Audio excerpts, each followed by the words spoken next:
Hello, Hobby. Zigino here to answer the question, why are people buying Topps Chrome NBA basketball? And what are my thoughts on it? Is it ugly? Hell yeah, it's ugly. Why are they buying it? They're buying it for the autographs, guys, not for the cards. How did we get here? Well, we got here because Fanatics signed some exclusives with the top rookies in basketball, so you cannot get their rookie autograph on any card unless it's from Fanatics. Seems pretty basic to me. I don't know why people are so perplexed by this, going, oh, I want to know why you're paying so much for this unlicensed crap, this garbage, this stuff's ugly, look at this pajama party, oh my God. Well, let me first of all say this. I do think the product looks awful. I think the style they picked, the imagery is absolute trash. I think it was lazy. And the reason I'll say that, let me also say this too. The main reason I'm saying that is because I'm looking at what they're doing with NFL Chrome. They're using the same format they use with baseball, with the little highlights, the neon signs or whatever, which was comfortable. It was familiar. It makes sense to me. Okay, you're going to do Topps Chrome for 20, 23, 24 in the same format, except for basketball. I don't know why they did that. It makes me kind of, as a company person, it makes me realize there's clearly a miscommunication between basketball and everything else. But why are they buying it? Why are they still buying it today? Because the bounty has been pulled or whatever, the biggest card's been pulled. It's because of the autographs, guys. You cannot get a Brandon Miller or a Scoot Henderson autograph rookie year card. I'll call it the rookie year card. I'm not going to hear it piss everybody off on it. Well, it's not licensed, so it can't be a rookie card. You can't get that autograph on a card in a pack pull unless you buy NBA Chrome. It's the only place you can buy it, guys. It's the only place. Right? You can buy some Brandon Miller autographs that were probably either signed in person or they did one drop with Panini. I'm sorry, with Topps. I mean, you guys remember that. Like, I think this is what kind of shocks me. Let me also say this too. I do remember that the hobby has no memory. Like they just don't forget. They forget everything.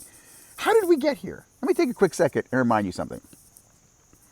I'll also say this too. A lot of what I'm going to tell you right now is from hearsay from other people who have told me this, because I was not participating in the hobby in 2008, 2009. But let me take you back to 2008, 2009.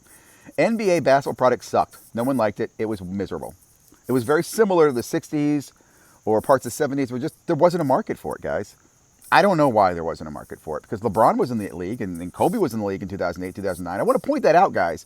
Those same players were there in 2008, 2009, but it sucked so bad.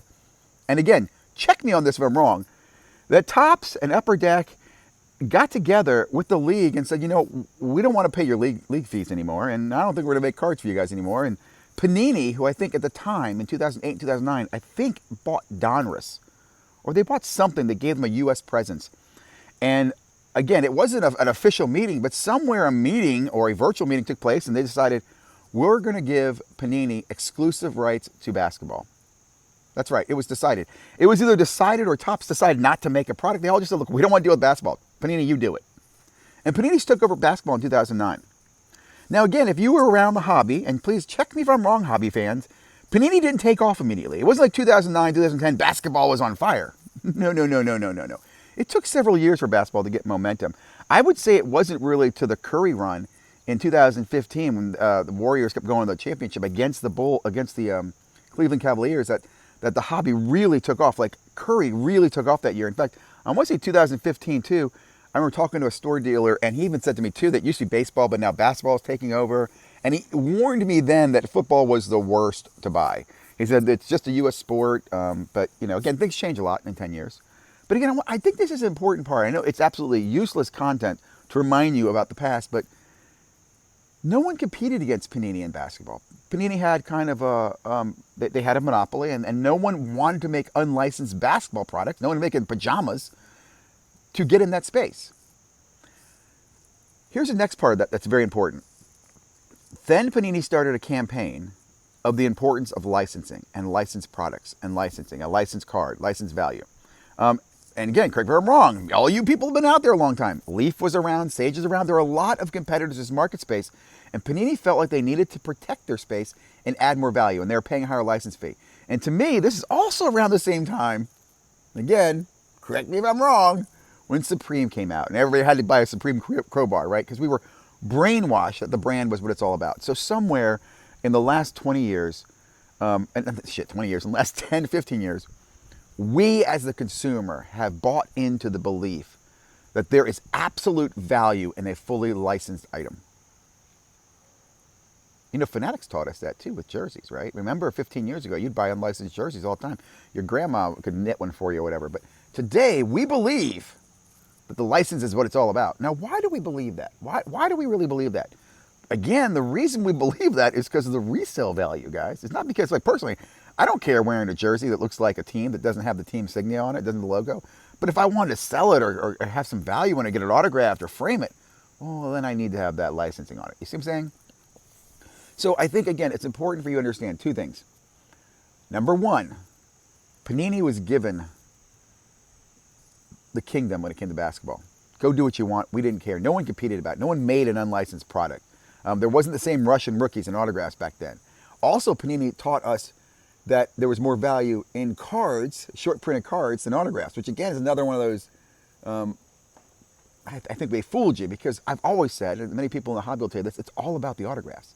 Autographs are really the most collectible item, and you put an autograph on merchandise or memorabilia, you put an autograph on a card, on a postcard, you get it graded, get it authenticated. Autographs are where the value is.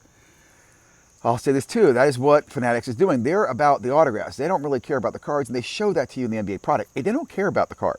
The card is a mechanism for delivering you an autograph.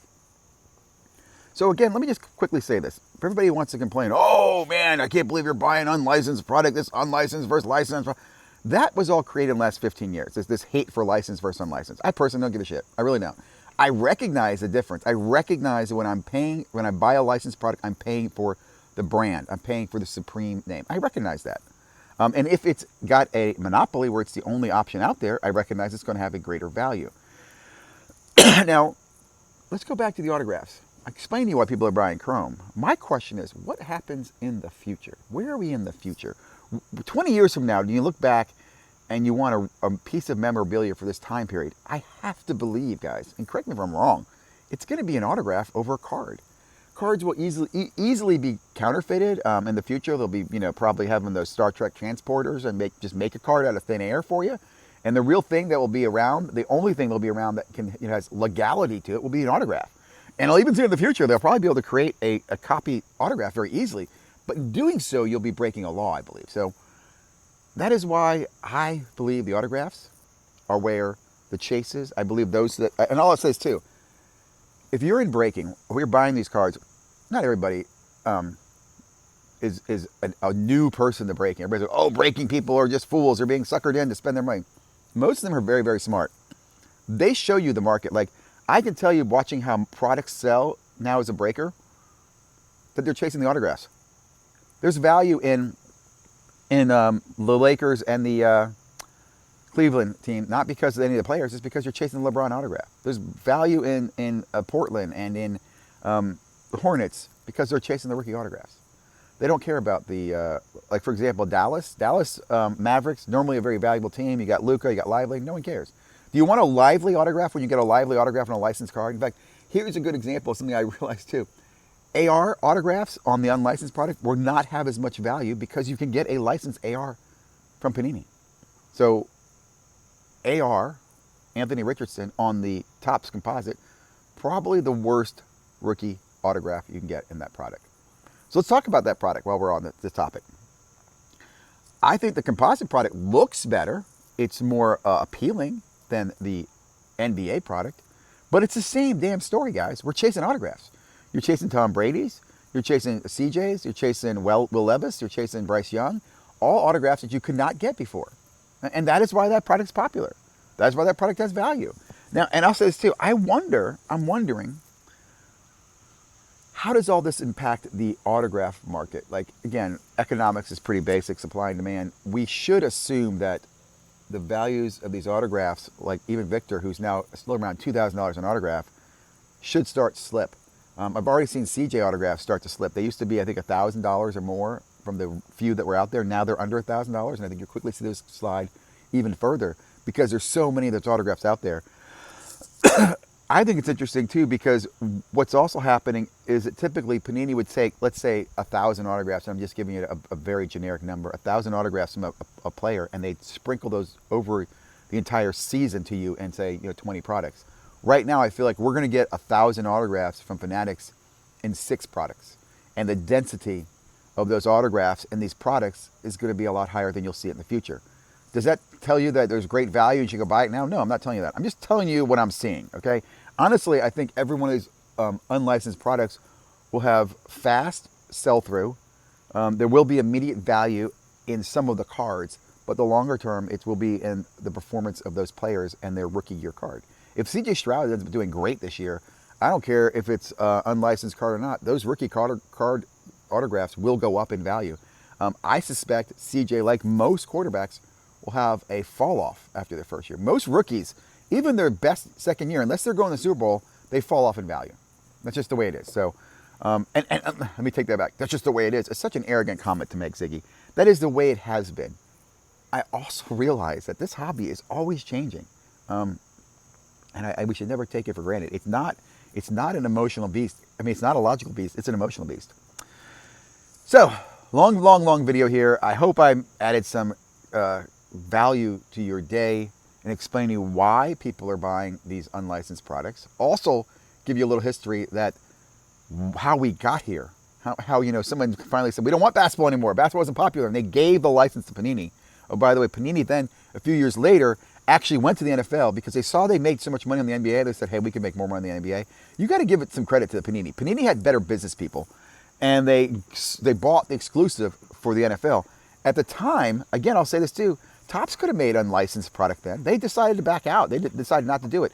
Topps was the most horribly run company in the hobby, in my opinion, pre the Fanatics acquisition. There's no doubt in my mind that was just a very poorly run company.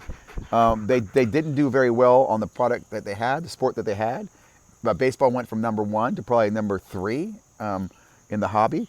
And they failed. They could not create a basketball product in 2009, so they quit. And they got their butt beat in the basketball. I mean, the football space.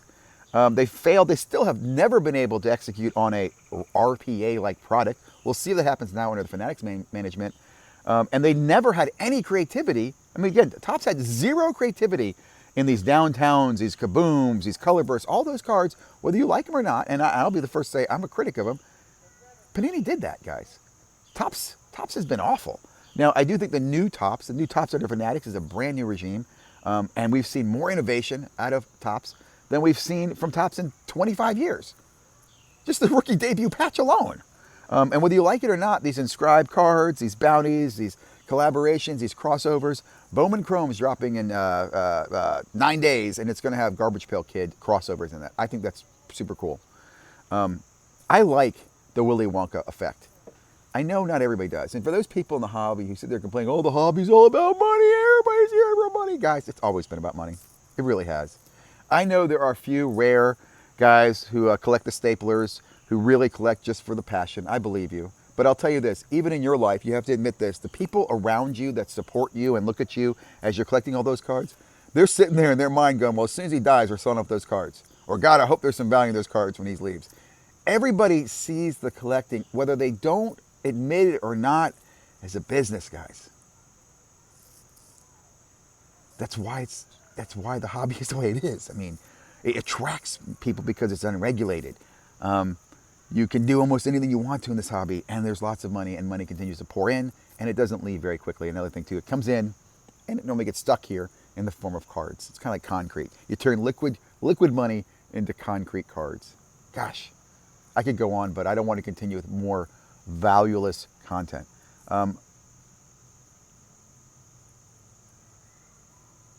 Shout out to my buddy Dusty, Sports Card Dad. Quality, Dusty. Quality, not quantity.